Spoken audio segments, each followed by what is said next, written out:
really cute little setup. I like this. I just realized we don't have a screen. Oh, no. That's interesting, because we were talking about showing off a preview of the latest temple. So everybody's going to have to gather really close around and look at Kaiser's laptop. It'll be a good time. I'm also not used to a 45-minute panel. Yeah, I know, right? That's honestly, it's kind of fresh. It's fresh. Got to keep things going. It's like a sprint. Yeah, exactly. He says while walking. Oh. So, hey, who here is from the surrounding area, and who flew in? So What? Good. Yeah. Yes or no? Okay, first, who's from the surrounding area? Okay, and who flew in? Oh, okay, yeah. Oh, I mean, obviously. Trust me, I wish I lived. I'm still on West Coast time. I'm on Dallas time, which is an hour behind. Now, but here's another like litmus that I like asking. Who here knows who the hell we are? Okay, and who here got brought here by somebody and is just like, why am I here? nice. Yeah, that's about right. That's about right. Well, hi, I'm Scott KaiserNeko Frericks. I'm one of the co-founders of TeamFourStar. You forgot to pause for applause this time. Like, you're so out of practice. All right. Polite clapping. Thank you. There you go. Yes.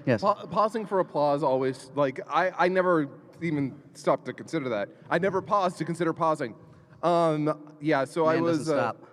I was the main editor for Dragon Ball Z Abridged. I was the, basically, kind of the main writer, although you guys did You were the one who turned the madness that we were spitting out into something cohesive. Yeah. I voiced King Kai, Trunks, Birder, Corning Yadrobe, Oolong, and Garlic Jr. In Helsing Thank you. In Helsing Ultimate Abridged, I was one of the directors, one of the writers, one of the editors, and I voiced Pip Bernadotte and Luke Valentine. I'm Lanipator. Thank you, that feels good. My ego is refreshed. That's how you do it. Co-writer, co-founder, co-creator, co-star. I voice Vegeta. Oh, we can't stop for all of these, but Krillin, Piccolo, Master Roshi, Shenron, Gauze. It's sort of funny, saying you were the co-star for Dragon Ball Z Abridged is not inaccurate. I play every non-main. I play every non-main character. Yeah, exactly. So it's like, you know what? I was like, No, that's right. There are several scenes where it's just me talking to myself. It has happened. Happens a lot. It actually makes acting those scenes very easy. As someone who voices and of course, Yadrobe, yeah. Mr. Popo. That's right. I'll wait for the applause for that one. And then Helsing Ultimate Abridged. I play the Major. Yeah. A proud moment. Honestly, one of my favorite scripts to like act through. One of the most deplorable characters I've ever played. Maybe not the most deplorable, but certainly one of. I have played an odd amount of Nazis. It's weird. You know, it was. I don't think like I don't like the typecasting. Frankly, I don't appreciate it. I mean, especially in this climate. Yeah, I was about to say it was a whole lot more fun playing Nazis as villains until there was actually more of them. Yeah, it's a bit rough. Well. And of course, Craven the Hunter. Everybody watched it. Yeah. Thank you. I knew somebody would watch it. Statistically speaking, one of you saw it. So, primarily, I guess this is all Q&A now. Yeah, I know. Sorry, this whole setup, like, I love the two chairs. It kind of feels like we're doing an interview thing right now. A little bit, yeah. Like, if we had, like, a fern between us or something. It's also, like, really good for my ADD, so I can just, like, fidget. Oh, yeah. And it's, like, normal. Yeah, I'm off my Adderall and on coffee right now, so I could use it. People notice that whenever we're doing, like, you know, Steph and Jesse and I talking at a table content, I'm always stimming on something, because it's like, I need to be doing something. I need to be playing with something in my hands or something to focus my chaotic mind. Anybody else relate? My people. I'm not alone. But it's so great to be back. Thank you so much for having us out here, Rhode Island. We would not be here without you guys. And with that being said, if you have any questions, feel free to line up at those microphones, and we will happily answer them in whatever fashion we were able to do so. You, sir, I think you lined up first. All right. Hello, my name is Jerry, and Hey. Okay, so fan of Dragon Ball Z for a long time fan. Us too. So my question is, when you guys started the abridged series, did you think it was gonna blow up fast, or did you just think it was just you guys were just doing it for fun and it wasn't gonna blow up? So when we first started Dragon Ball Z Abridged, we didn't exactly have like the loftiest views. There was always that part of us that was like, gosh, I hope this takes off. But I knew it was going to be bigger than the sum of its parts. I knew that. I didn't know how big that would be. it's kind of funny because we wanted to make an over 9,000 special. We made that the week the first episode came out.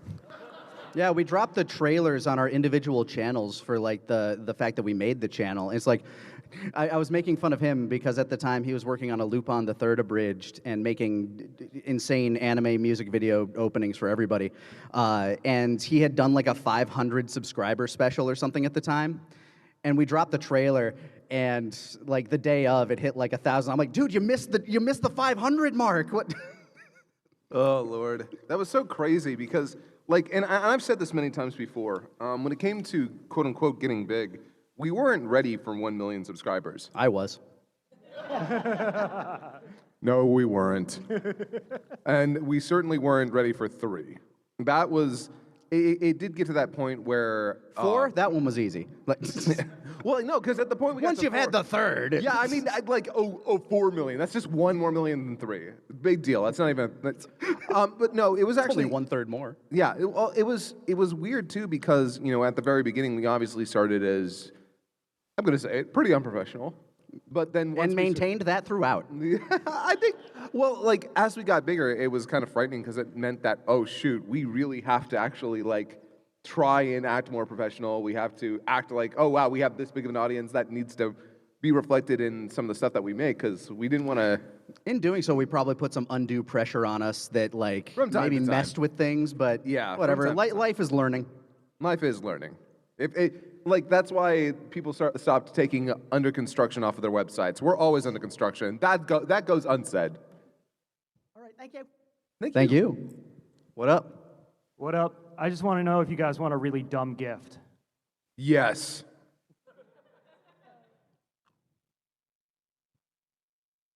All right, how dumb is it?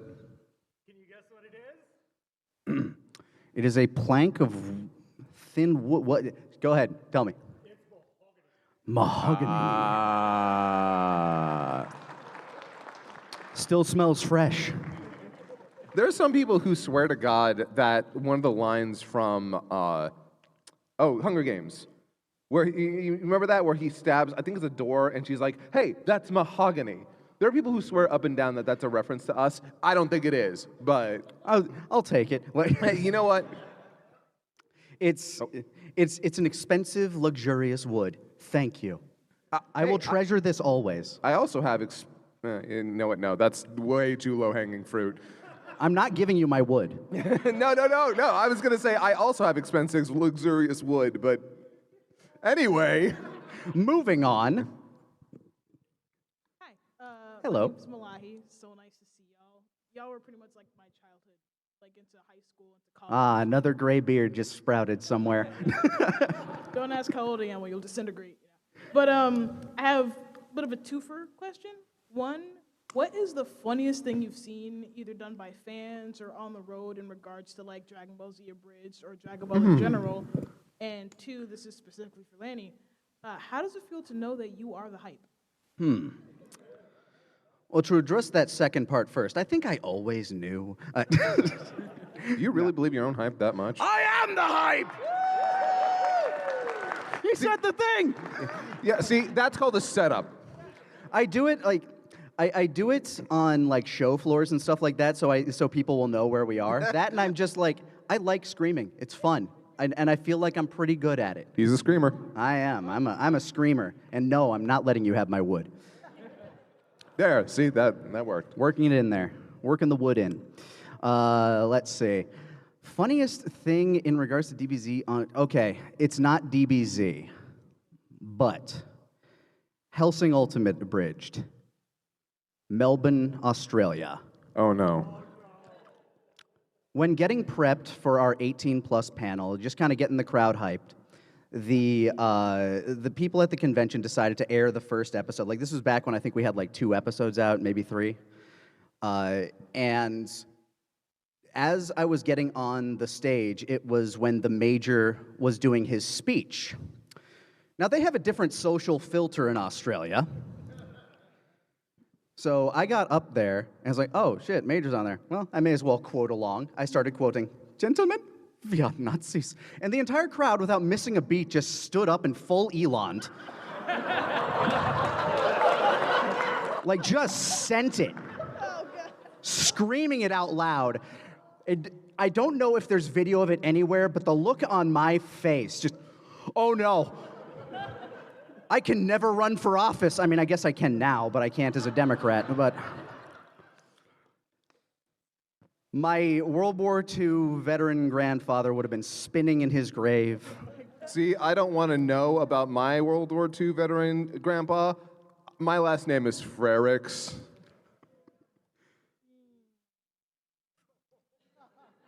What was the funniest thing on the road? So actually, in the same vein as Helsing, like we've gotten a lot of really cool little pieces of fan art. One of my favorite pieces of fan art actually was this one of Dodoria. Like it was for our fan art contest, winning a beauty contest. The art was amazing. It wasn't the funniest thing I'd ever seen, but damn, the work that went into it was amazing. One of the funniest fan things that we ever got though was a comic that somebody had made for Helsing Christmas. Yeah. It was so long and in-depth, and everyone was characterized perfectly. Honest to God, we could have adapted it into an animation without changing almost any of it, and it would have been like Pitch perfect. almost. It was so good. Yeah, oh gosh, I wish I could remember the artist so I could shout them out, but yeah, it was one of the coolest things we ever got. Sorry, that was lunch. He's coming back with a vengeance. Thank you. Thank you so much. What's up, Jonkler? Hello, Vegeta. God damn it! How you doing, best buddy? Worse now. What? I got a good question for you. We'll see. Out of all the episodes we did, which one is your favorite? Now, specifically with Vegeta and Nappa, Yeah. it would Vegeta. either be it would either be probably Bug Planet Bug Planet. or the Dragon short that we made, 2.5 Saiyans. That was just a lot of fun to work with. That slice of life dynamic. Honestly, What do you mean you called his uncle? You don't have a brother. Vegeta! You are the worst husband and a terrible father. By the way, it is not officially an anime convention for us until somebody has come up to us and said, Vegeta! So luckily we got that peeled off early. Thanks, man. Thank you. Howdy, gents. Howdy. Top of the morning to you. And the rest of the day to yourself. Question for you two guys. If we lived in a world where copyright didn't exist and you could simply produce parody content to your heart's desire, well, with you guys having 2 amazing series wrapped up under your belt, what would be the golden third in the abridged trilogy? I mean, first we should note that the Boo Saga probably would have happened. Well, again, Well, it's not like anybody's ever asked us to do it. I see zero demand. If copyright was not a thing, oh man. Yeah, so that's sort of difficult because, when it comes to that sort of parody stuff, Dragon Ball was kind of the one that I wanted to do. Like, there was a part of me that wanted to do an FLCL one for a little bit because FLCL was FLCL's so hard. Like, you have to go real shit posty with it. Oh yeah, no. My entire intent was to just go really not cynical, but way more modern. I mean, the show's already a little cynical. Yeah, well, I wanted to really dig into the personalities of the characters and play with that more. But I don't know. That's a really interesting question. But ultimately, I got Dragon Ball. I'm happy. I'm currently Yes. working on like a bunch of like personal projects that some of them are throwbacks to stuff that I've watched. I'm actually writing a book that's a Sentai parody. Well, homage. So Homage parody. yeah. I mean, Craven the Hunter is such an untapped market. Honestly, if copyright wasn't a thing and I could just work with any intellectual property, it would probably be Star Wars. Oh yeah. It's like it's so rife for that kind of content. I mean, it's just like it's the only anime I think that has done world building as well as Star Wars is maybe One Piece. Yeah. What'd you think of Andor season 2? I liked it. It's a bit out there. I did not expect sexual assault in my Star Wars, but you know what? It hit me like a brick, and I think that was the point. Yeah. No, thank you, gents. Thank you. Nice shot. You too. Thank you. So you guys are, for some people in this room, the definitive canon for Dragon Ball. How do you guys... That doesn't count. Like whoever's watching that just. How do you guys feel about impact your mimetic reach has had on the Dragon Ball canon as a whole?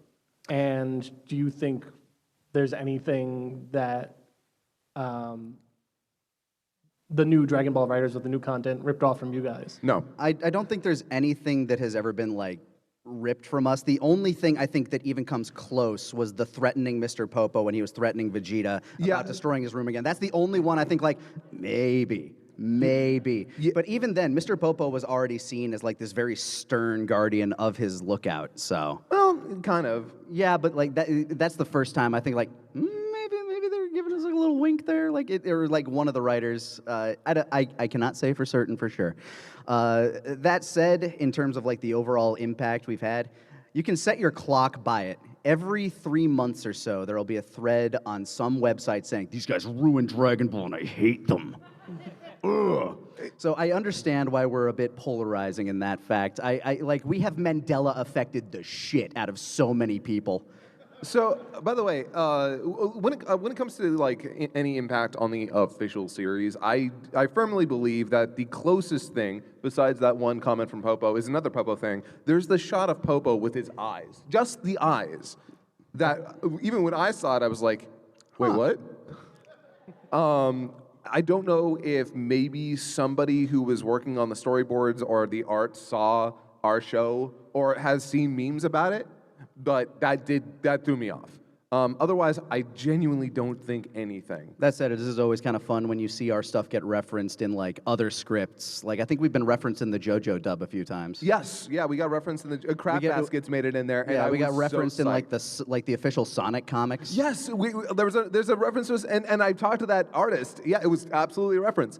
That being said, it's always so weird because people will say, "Oh, you know, you can't go to a single comment section without hearing seeing a quote from you guys," or "Oh, people think that Goku's a bad dad because of you," or something that we The Goku was a bad dad joke predated us. Yeah, we just elevated the shit out of it. Yeah, I want to note, we did not start that. That would have happened regardless of whether or not we memed on it. We memed on it because it already existed.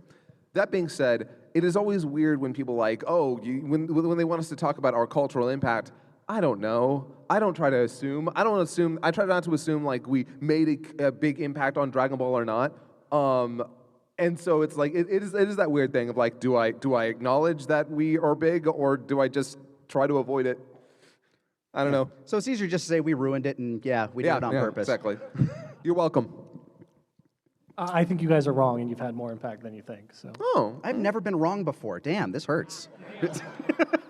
Thanks, man. yeah. Thank you very much. Hi, I actually have a Craven question. Finally, someone with taste. You can tell he's been craving this. So I'm curious, what exactly inspired this version of Craven you did? There was a conversation that happened between myself, Stefan, and I think Mark Swintz, where it was kind of pitched like the idea that like the Craven that we knew we were going to get in the movie was going to be this like weird softy anti-hero, which is what happened. It's a very boring movie. But Craven is a very toxic Dude, it's like the perfect way to represent him is in that like toxic manosphere, sort of like Andrew Tate's like bullshit sort of person that's like trying to like grift on everybody. It's like, yeah, that is a great platform for it.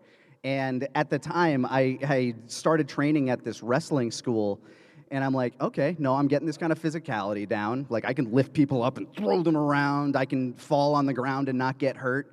And I'm like, I kind of want to do this now. And I met somebody there who, he's a shorter guy, and he kind of had like the perfect build for being Jesse's stunt double as Spider-Man. I'm like, okay, no, this clicks. And then I went just like full send, wrote out the script, and lost about $5,000 of our dollars. But I had fun. It was really just me wanting to do something new and like try doing more live action stuff, because I love voice acting, but I love acting in general. And doing costume work and stunt work, just getting real physical with it. It was really cool because we had never worked with official stunt people before. We had never like set up a whole filming schedule like we did, and just being a part of that, like I'm in one episode, and those guys are troopers. I was out there for a couple of hours, and I was ready to get the hell out. Yeah, we were shooting that the Camp Craven segment in the middle of like summer Texas, like the worst time to be outside. I hated every single second of that. But the guys from Bumps and Bruises, that's the school that I went to for wrestling. If any of you want to travel about 1,000 miles to learn how to wrestle. Yeah, those guys are troopers, and I want to like shout them out because, again, first time we'd ever worked with people like that, and they really went to the mat for it. Yeah, literally. Yeah. No, it was a lot of fun, and I got to like learn how to choreograph fight scenes and meet a whole bunch of like awesome guys, and yeah, that's at the very least it turns into a very fun anecdote that I can look back at. Thank you very much. Thank you. Oh, I love that shirt. I think we're on this side. Oh, that's so good.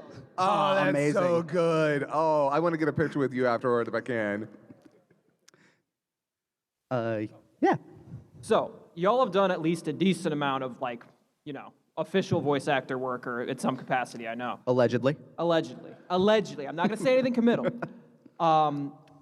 If this question gets you, it will get you in trouble. You don't have to answer. Ooh. Is there any, like, stories you have where it's just, like, anything weird or wacky, or, like, any, like, weird rules you had to follow, or, like, anything that's, like, obviously, if it's under NDA, you can't say anything about it. But like anything like in the booth that was just like, that has stuck with you and you're like, or maybe early on, and you were like, I wonder if that's just how it always is, and it just did not end up being that way. Actually, fun thing, our first acting role, I think official acting role that we had together, remember? Oh yeah, when we went out to Houston for Sentai with so Chris Ayers. I don't know if they still do this, but at the time they were doing something where in dubbing, they usually do a 3 beep, beep, beep, silent beep, and then you go. And they're rolling the footage as it's happening, but they give you that as a setup. They didn't do that at Sentai. They just were like, all right, here's a scene, you know when to start, go and do it. And it was a way for them to do it a bit faster. They play the Japanese audio, and then what they want you to do is basically shadow it like a second after the fact. Like they call it chasing. Yeah. There's looping, which is the beeps, and then there's chasing, which is what they were doing, which was very fast, but it's so fast that sometimes it's like, hold on, I didn't like that take. We're moving on. Can I please get a second? Yeah. For me, though, like I've done a bunch of like shovelware mobile games, like things that get like a dub randomly for like no reason. Yeah. And a lot of them come out of like those like China and Malaysia and some of those like other sub-Asian countries where for whatever reason, they're very strict on the script, but they aren't incredibly well localized. So you have to sit there and being like,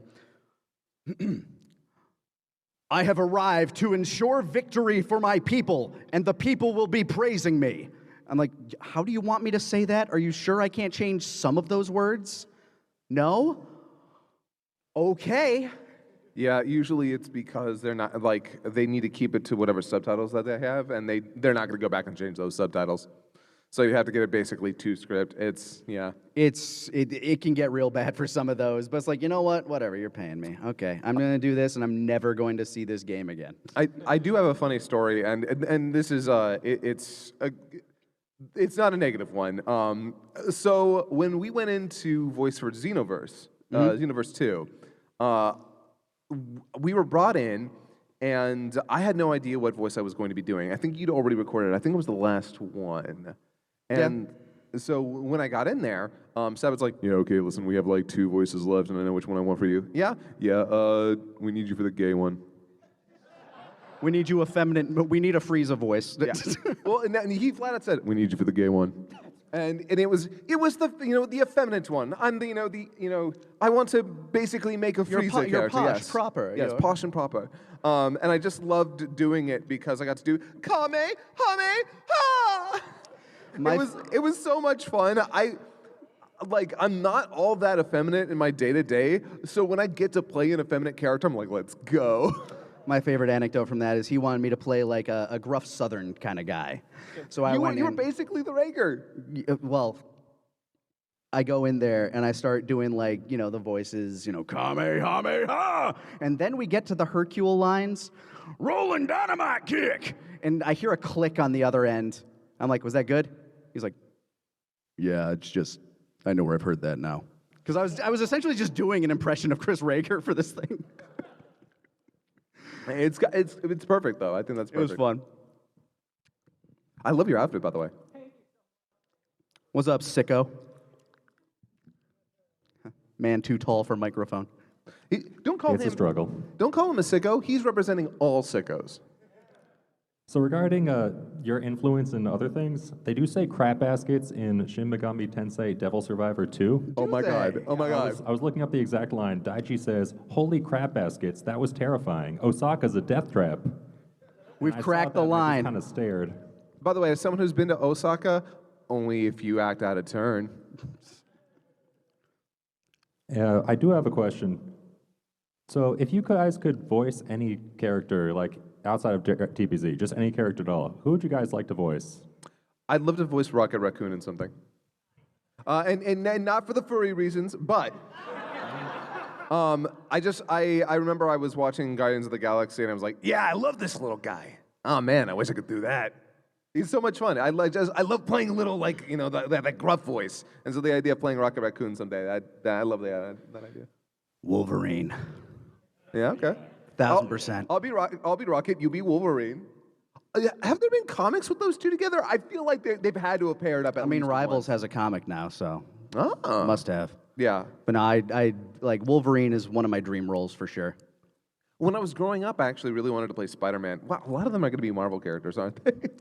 They're in vogue. I definitely think part of it has to do with the fact that Marvel, comic book characters get a lot of have multiple voices. So I guess that was always that part of me was like, maybe one day. Yeah. No, thank you. Thank you, Kelly. I'm sorry, I have one addition. Oh. So I've also been to Osaka. The most important phrase I learned there was Nihyaku Hachsenshi. That is 208 centimeters. That's what they want to know. Nihyaku. That's a lot. I think that's slightly taller than me. Hi. Hi. This is sort of a writing/editing question. Ooh. Yeah.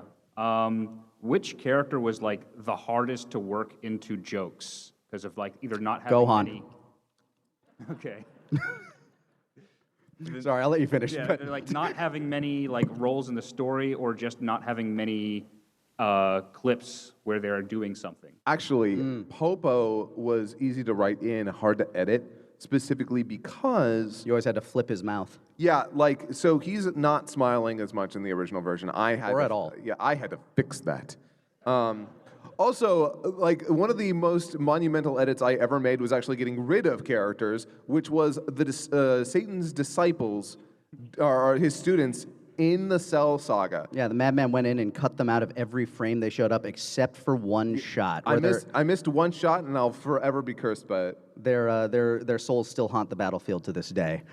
But yeah, Gohan was incredibly hard to write jokes for specifically. Honestly, because Go ahead. Well, the thing that kills me, you're right. Early on, he's like barely a character. But now, the thing that kills me is that we really fully realized his characterization in the Android Saga, and knowing that, I would have written him differently early on.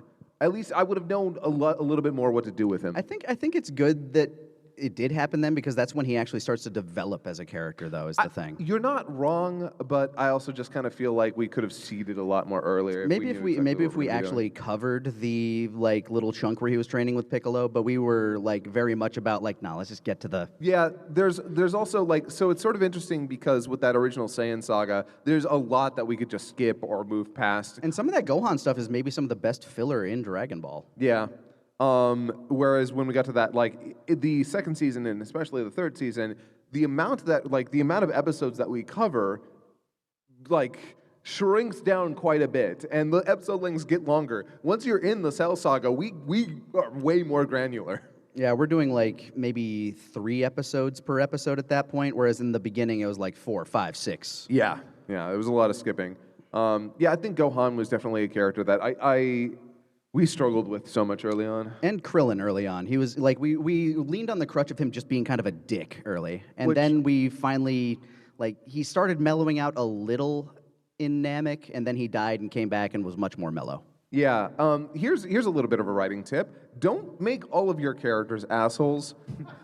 It is in fact a crutch. Just making somebody a jerk ass is like a very easy way to get like cutting barbs in there, but it's also kind of like a weak character trait. Yeah, and it ultimately, it makes it really difficult to make you care about that character later on, and that really hurts your longevity. For something short, it might be easy. Or if the character is appropriate, like Vegeta earned it. Oh yeah, no. Vegeta gets to be the jerk ass. Yeah, Vegeta needs to be an asshole. That's true. Because he's constantly getting beaten. Like he needs to, like, you need him to be the bad guy.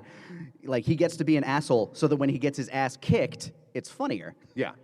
And that is kind of the thing that I regret. Like, in terms of writing overall, I think that is the thing I regret most, is that early on we did make some of those, like, we made almost the entire cast just mean to each other. And in retrospect, yeah, probably It was a shouldn't have. crutch. Yeah. I was coming off of writing Yu Yu Hakusho, where everybody does kind of hate each other, and the point where I was writing, so. And we were young, and at that time you think, oh, being funny is being mean / being mean is being funny. Yeah, this is a pre-Bob's Burgers world. Oh, I love Bob's Burgers. It's great. Was that good? Yeah, so like the issue with Gohan was that like a writing / characterization issue. What was it specifically that you were trying or that you wish you could do? Oh, honestly, with Gohan, I definitely would have made him more curious, yeah, more precocious. curious, asking more questions, just generally like Not being such a know-it-all, basically. Or I think I might have leaned into that a little bit, like actually more, but in kind of just like a fun way. Because I think the scene that really like hit it was when he and Trunks were like looking for clues, and I think that's when we found our stride with him. yeah, no, the moment he like shows genuine interest in something, I was like, shoot, we should have been doing that the entire time. Yeah, and it's like the intellectual side of things. Yeah, we needed to make him more curious and like, because, oh man, I remember that scene. I was like, oh my God, I think I love Gohan in this scene now. Yeah, I remember something clicking. I was like, okay, yeah. No. Yeah. So, but yeah. That's it. Thank you. Thank you. Thank you. Hello. Hello. Hello. With it being abridged, you obviously have a lot of your own take on these characters. What version of the TeamFourStar abridged characters is your favorite, and can you do a quote and a character voice that you voice in the abridged? Krillin. Yeah? Despite the fact I was just saying we wrote him very poorly early on, like, he has the most, like, I always had the most fun voicing as him. My favorite character in Dragon Ball is Piccolo, but Krillin was my favorite to, like, write for and voice for.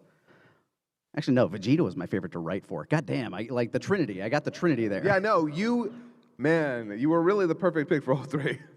I loved writing for Vegeta, I loved voicing Krillin, and I loved Piccolo in general. Well, what's your favorite quote from all three? He keeps kicking me in the dick. Why? Why does he keep kicking me in the dick? It's not my favorite, but it's just an easy go-to. Sensu bean! My favorite is his monologue where he's like trying to blow up 18. Like Yeah. that was my favorite beat to perform. And oh, man, Piccolo is hard, but I'll just go with the. Actually, you know what? It would be from the Boo Bits. What? You mean like in heaven? Because no. Yeah, I've had a lot of people say that is the best response Piccolo could have given. Do you think I'll see Kakarot when I die? What? Like in heaven? Because no. Yeah.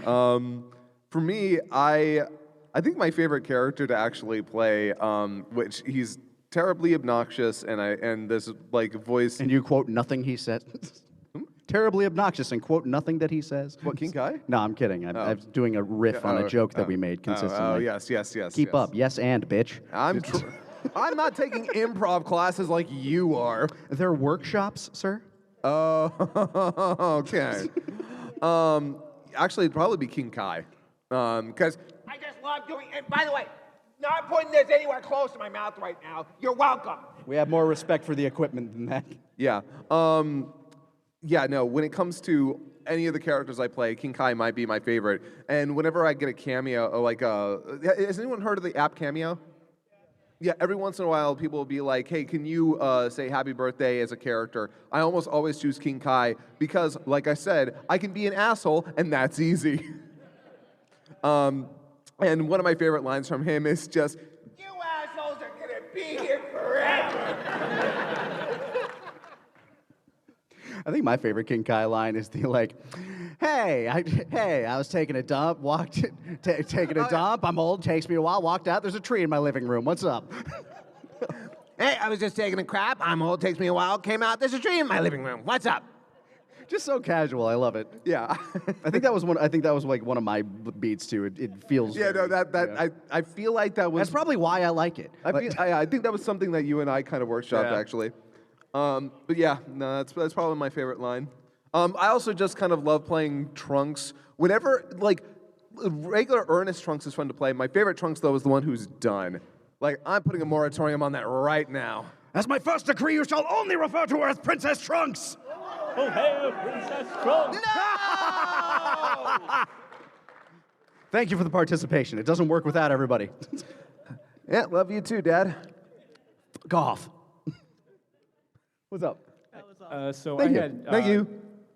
So I had two quick questions. The first, I love what you guys did with the Boo Bits, not doing the whole story, but just the ideas you had for small little bits. Do you think you'd ever do that with like some of the movies? Like I know you had your own idea for the ending of Wrath of the Dragon.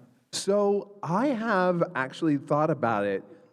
It's not 100% off the table that we could do like X minutes versions of those. I'm not promising anything. He's promising it right here, right now, in front of God and everyone. In front of God and anime. BoJack is back, baby. Woo! Yeah, and you know what? If we did that movie, we could cover that entire movie with the exact amount of screen time BoJack actually has. You know, that was one of the reasons that movie like killed was in every other movie the villains all interacted with each other and had like charisma, but these guys show up for like 5 minutes and barely say word one to each other, and then BoJack, like most of them die, and then BoJack kills the rest. Yeah, it sucks. It really it blows. I was like, man, I love the way this movie looks. I love the vibe, but the villain actually blows. Oh wow. But yeah, it's not impossible. I do have an ending. I don't know if I've said the ending publicly of what I wanted to do with Wrath of the Dragon, but... You did in an interview. Yeah, okay.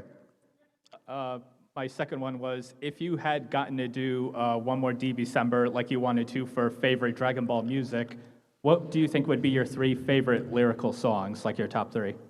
Day of Fate, Saiyan Blood, Chala He Chala. Up at the top for me is almost definitely Makufushigi Adventure. I love that song. For me it's probably Makufushigi Adventure, We Were Angels, which is the second opening, second ending of Z, Bokutatsu wa Tenchi Datta. And after that, it might be I love that.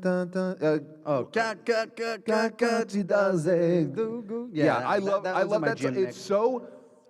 it's straight out of a mecha Gets you anime, pumped. and I love it. It's so corny and good. and That, over the top. that and the opening for the Tournament of Power. Oh, yeah. Like, Limit Break Survivor Survivor, is yeah. so good. There are a lot of good songs. Oh, yeah. It's so, okay. Okay. Honest question, not going to judge you. Raise your hand if you really like the first opening to Super. I'm judging you. He made the promise. I didn't. Like, Yeah, actually, I lied. this was a litmus test. You failed. Yeah, I'm actually. I don't remember much of it. So, it was it the da na na na da na na na. I don't. It's hard for me to even hum a bar because like it's dun dun dun dun dun dun. Like that's the Whatever. opening bar. Yeah. No. I don't remember it much. Yeah. No. I do not like that opening. And then you get to like the Goku Black stuff, and it's like this dark saga, and then you get hit by that, and it's like, God. Yeah, I think I got it now. Okay. But yeah, it's also like a honorable mention of Dun Dun. I love the opening to GT. It is the best part of GT. The ending. Yeah, that and all of its endings. Yo, GT. Unironically. Like I may not like GT. I will watch and listen to any of its openings. and We endings. watched through all of it and talked all about it. Yep. Chris Bevins was mad that we didn't do the dub. He was like, I wanted to hear you talk about that. I'm like, I know, I tried. Yeah, you know, there is a part of me, that is like, man, I wonder what that would have been like. But I was trying to give GT, the original version, a fair shot, and I gave it one. Thank you. Thank you. Hello there. Hello. So I had a question. So it's a two-parter. So first part, what do you guys have? What is the future of the Home of Infinite Losers? And then the second part is that how did you come up with the concept of Super Kami Guru? Plan for Home for Infinite Losers. I think we have 2 episodes and then kind of a 3-parter planned. We do have an ending in mind for Hiffle. Yeah, it's only going to be the one, like, there's not going to be multiple seasons. I think we have about, I think in terms of like that third parter, if we call that 3-parter one episode, then It'll I basically think, be like a movie, kind of. yeah, then I think we basically have 15 episodes? I'd Something like say. that. Yeah, because we have like the big finale planned for that. In terms of, what was the second part of that question? Second part of the question. What was it again? It was like, how did you come up with Oh, the Super concept Kami of- Guru. Super Kami Guru, Taka. Yeah, like, so Taka go sometimes- wild. Taka say words. Taka be funny. We write. 5 minutes? Thank you. Yeah, there are times where we don't know what to do with a character. Then one of us does a voice, and then we're like, okay, that's what we're doing with the character, I guess. Yeah, as soon as the voice comes out, it's like, okay, now we know how this character acts. It's sort of interesting because when it comes to a lot of the side characters that I ended up taking over, like Turtle... It was almost out of necessity. We're just like, I need somebody. Fuck it, I'll do it. Yeah, no, like with Turtle, Oolong, Corning Yajirobe, I was just in the back like, I can do a good voice for them, I guess, so whatever. And I've still managed to give at least all of them one good line that I still really like. Yeah. In fact, even Turtle still got a line. I'm 999 years old. I don't give a fuck. Okay, but if the buyer comes in, I'm taking 10%. Triathlon ass Turtle. Triathlon ass Turtle. Why aren't you upstairs sleeping with your girlfriend like everyone else? Yeah, that is actually no. That's one of my favorite lines that I ever recorded. What's wrong, Krillin? Why aren't you upstairs with your sleeping with your girlfriend like everyone else? That was a fun episode. That was. I love doing the weird little random fillery stuff. That whole episode is the reason the Dragon Shorts and Hiffle even exist because we love slice of life shit. The entirety of episode 56. Yeah. It's just Goku getting fucked to death. We had to like make sure people understood that the episode that ended the episode before that where Chi-Chi fucks him, everyone was like, wait a second. Does Goku know what's happening? Is this okay? Yeah, and we had to be like, guys, Goku knows what sex is. Plus, it's a challenge, Krillin. Yeah. And it feels really good. Feel like a man dying of thirst watching another man drown. All right, we only got a few minutes left, so we'll try to crack through. Thank you so much. All right, so throughout your castings, some of them actually became official voice actors, but there were also some that you kind of unlisted. But if you actually listen to them, you can actually hear like familiar voices. So why? I don't know what you're talking about. Yeah, that's weird. Next question. What do you mean? Who's DJ Sexadillionaire? I'm not. He's a. So what were the reasons why you had to cut them out? It's usually like contractual stuff, like on their end. It's like some people just like they want to be a part of like a cool fan thing, but they don't want to put their name to it. Nobody's ever, actually done stuff for us though. But people like DJ Sexadillionaire. I'm forgetting other. Yeah, no, fake names. there's a couple. I'm not going to say which is which. The Italian guy from Helsing. Yeah, it's crazy. Like he sounds so familiar. Sound familiar, yeah. It was great when Matthew Mercer came in to like help voice like a chunk for Unabridged though. Like that was great of him. Completely unrelated. Yeah, exactly. Yeah, thanks. I'm sorry, I know you guys don't have much time. It's all good. This isn't much of a question, but I just want to say thank you as far as anybody that's an Abridged fan in here, and for myself, I still go to sleep watching it every night. Oh, hell yeah, thank you, dude. Thank you very much. And I truly appreciate the work that you guys have done for the show. Thank you for letting me scream you to sleep. Enjoy the dulcet tones of Vegeta SMR. Ah! Good night. One quick question. Sure. Helsing Ultimate Abridged. I want to know, why is the Major a cyborg? It's a very interesting question. You see, when a man loves a robot very much, sometimes it rips him to pieces. You guys are awesome. Thank you. Thank you. So my question is, what was your easiest and hardest voice to do on Dragon Ball as a character as a whole, not just the voice? The easiest for me is probably actually Garlic Jr. of all voices. Some people think that's Trunks, but actually Trunks is a character I have to voice around here, and sometimes it can be kind of hard for me to emote with that and make him sound natural. In fact, one of the hardest lines I ever had to do was, actually I just listened to a bunch of country music. Did you know that country music is awful? I struggled with that line a little bit because it was, when I'm trying to keep that voice and trying to, make it sound natural, it's a little tough. But with Garlic Jr., I can just do whatever the fuck I want. It's kind of fun when you're playing crazy characters. Yeah, when you're playing crazy characters. When I was doing Bobbity, it felt so natural. I'm just like, ooh, this is so fun. Right? You must be Vegeta. Who are you? Bobbity, son of Bibbity. That's stupid. Right. For me, funny enough, it was Piccolo. If you go back and listen to it early on, it's always very gruff and monstrous. And for those of you that watch some of our side content, early on, TFS at the table, I made a character and I used the Piccolo voice for him so that I could talk more naturally. And now I can just slap this on and do this normally. It was basically just doing vocal training on 3-hour sessions a week. It's actually kind of like what happened with Sabbath. A little bit, Yeah, he used to play it was more monstrous when he was trying to be more like Scott McNeil. Yeah, and now he just kind of plays. Now he like just kind of this. does his normal voice. Which It's I like, fucking pay me money. vastly prefer the later voice. Oh, yeah, Yes. for sure. Yeah. But yeah, Piccolo was the hardest at first, hardest to kind of get down. Who's your easiest? Is it- Krillin. Yeah, okay. That sounds Krillin right. is super easy. And Vegeta's changed a lot over the years, too. It mellowed out a lot. And last question. What we got, sir? Hello there. Hello. Hi. Hi. What do you think of the idea that there are people who are big fans of the series who might not have actually watched the original show? That makes me sad a little bit. They should at least watch Kai. I think Kai is the best way to watch Z.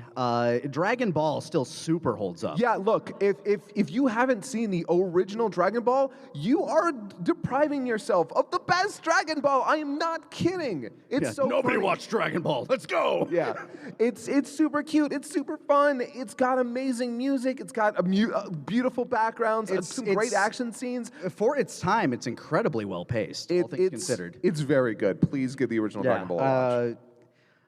Obviously, people only have so much time on this earth, and they should spend it watching what they want. That said, we will never, ever, ever possibly be a replacement for any of the originals. It holds a very sacred place in our hearts. It's something that kind of raised us in a way. We wouldn't be the same people we are right now without Akira Toriyama's amazing work. Yeah, I wouldn't have And we made this show as a love letter to Dragon Ball itself. It's so fantastic, and I'm just so grateful that we had any impact on anybody's enjoyment with the show at all. Yeah. We love it so much, and the world is a lesser place without Toriyama. Yeah. You've convinced me, all right. Also, Lanny. Yeah, watch Dragon Ball! Are you gonna play Sea of Thieves again anytime soon, Lanny? Maybe. I mean, like, every now and again, they come up with, like, a fun update, and I like burning ships to the ground, I guess, to the sea, you know, donating them to Poseidon. Well, Follow me on twitch.tv/Lanipator. I stream sometimes. Well, hey, thank you all so much. We need to get out of here. Thank you for your time. We'll be down at our table probably in about 10, 15 minutes. About, yeah. And maybe we'll show off the Hiffle clip there. Sorry. Thank you so much for coming in. We love you guys. We got a panel tomorrow. We'll see you around. Thank you, Rhode Island. Adios.